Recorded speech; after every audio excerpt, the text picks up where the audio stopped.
देखिए, जैन साहब का स्वागत करने के लिए मार्केट भी ग्रीन में आ गए हैं। निफ्टी हरे निशान में है, सेंसेक्स हरे निशान में है और निफ्टी बैंक ने तो सेंचुरी मार दी है, ताकि जैन साहब क्या खुलकर अपनी स्टाइल वाला जेम्स दे पाए। नहीं तो फिर क्या उनको कोई एमएनसी कंपनी लानी पड़ती 4 डिजिट वाली। जी जैन साहब बताएं साहब, आज कौन सा स्टॉक चुना है आपने? सही है अनिल जी, आपके अरमान सही है और सही बोले आप। कई बार क्या होता है, जब मार्केट खराब रहता है तो वैसे ही आपको स्टॉक लाना पड़ता है जहां पे एक सेफ्टी भी दिखे।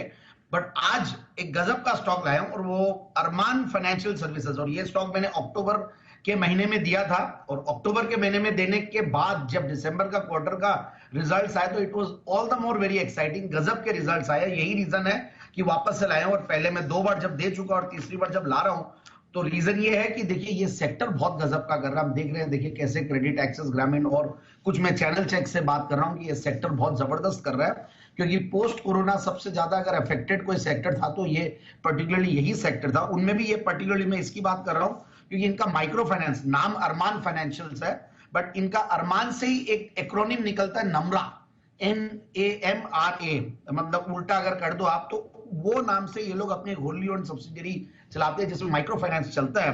तो उसका मेजर रेवेन्यू शेयरिंग इसमें है। पूरे इनके रेवेन्यू मिक्स में बात करें तो इसलिए, और ये सेक्टर बहुत अच्छा कर रहा है। इनके इनफैक्ट जो एनपीएस वगैरह वो भी कम आ रहे हैं और यहाँ पे धीरे धीरे क्या हो रहा है, डिजिटलाइजेशन दिख रहा है इस सेक्टर में। जो बेसिकली कैश कलेक्शन की एक रिस्क थी वो भी कम हो रही है। देख रहे हैं कि ओवरऑल जो ये यूपीआई पेमेंट्स और ये सब का जो जन सैलाब आया और वाकई में थैंक्स टू आवर गवर्नमेंट की गजब का एक वो हुआ है और गांव गांव तक ये पेमेंट्स आजकल ऐसे हो रहे हैं। तो ये डिजिटलाइजेशन का भी एक बहुत बड़ा इनके इंपैक्ट पड़ेगा। तो इससे ग्रोथ ऑफ ब्रांचेस भी गजब के कर रहे हैं लोग। और एनपीएस देखिए, इस सेक्टर में एनपीएस का एक इशू था बीच में, वो भी इनका रिड्यूस होते आ रहा है। जीएनपीएस और एनपीएस में देख रहा था दोनों। तो इस तरीके का एक बहुत बढ़िया एक जबरदस्त कंपनी है। और कंपनी देखिए अलग अलग सेक्टर से MSME loans, two wheelers loans, ये सब भी करती है। और फादर और सन का डुओ और प्लस बहुत सारे बड़े बड़े इन्वेस्टर्स कंपनी के बैकिंग में। मैं पहले इन्वेस्टर्स की अगर बात करूं तो इट इज वेरी इंप्रेसिव। मतलब एफआईआईज दिया है 6-7% के अलावा सेफ पार्टनर्स जिनका नाम हो गया है एलिवेशन कैपिटल, उनका करीब 22-23% है। कुछ रिनाउंड इन्वेस्टर्स भी इसमें निवेशित है, तो उससे और ज्यादा कॉन्फिडेंस आता है। और अब मैं एक बार अगर फंडामेंटल्स पे आता हूं, और आज देखिए फाइनेंशियल सेक्टर चल रहा है, बैंक निफ्टी चल रहा है, कल का डेटा पॉजिटिवली मार्केट ने लिया है। और ओवरऑल फंडामेंटल्स की अगर बात करें तो 16-17 के पी मल्टीपल पे और प्राइस टू बुक वैल्यू भी बहुत ज्यादा महंगा नहीं है, 3.5 के लगभग है, 3.5-4 के बीच में। और ग्रोथ पिछले 5 साल में गजब की रही है, 38% की ग्रोथ रही है कंपनी की। और जो रिजल्ट्स की मैं बात कर रहा था, सितंबर 2021 में 7 करोड़ का पैट था। ये कंपनी कई क्वार्टर्स तक, मतलब पोस्ट कोरोना मार्च 2020 से लेकर दिसंबर 2021 तक कंटिन्यूअसली सिंगल डिजिट में कमाते जा रही थी।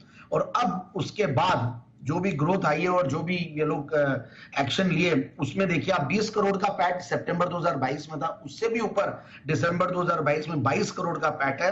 तो 7 करोड़ से 22 करोड़ का पैट, मतलब ट्रिपल जंप ये बोलूंगा मैं। तो टीटीएम बिजनेस में भी हाईएस्ट एवर प्रॉफिट्स में बैठी है 74 करोड़ का। एंड आई थिंक इस आने वाले साल में ये लोग 100 करोड़ का फिगर भी आराम से क्रॉस करेंगे। तो इस तरीके का कंपनी का एक पेडिग्री है कंपनी की, ये ग्रोथ। और बोर्ड भी मैं देखा बहुत ही ग्लोरीफाइड बोर्ड है, अच्छे मतलब इंडिपेंडेंट डायरेक्टर जो चेयरमैन है और प्लस जो डायरेक्टर्स और फाउंडर्स वो भी गजब का एक्सपीरियंस लेके बैठे हुए हैं। मुझे लगता है कि आने वाले सालों में और भी अच्छा करेगी ये कंपनी। तो ये स्टॉक जब मैंने लास्ट टाइम रेकमेंड किया था 1405 के लेवल्स पे किया था, 1590 का टारगेट दिया था। इस बार वापस से फॉर्चुनेटली हमें नीचे मिल रहा है, तो इसलिए मैं यहां से अब वापस से जो टारगेट दे रहा हूं वो है 1650 का। तो 1650 का टारगेट के लिए इस स्टॉक को लेना चाहिए। ओके, अरमान फाइनेंशियल ये है 1650 के टारगेट के साथ खरीदारी करनी।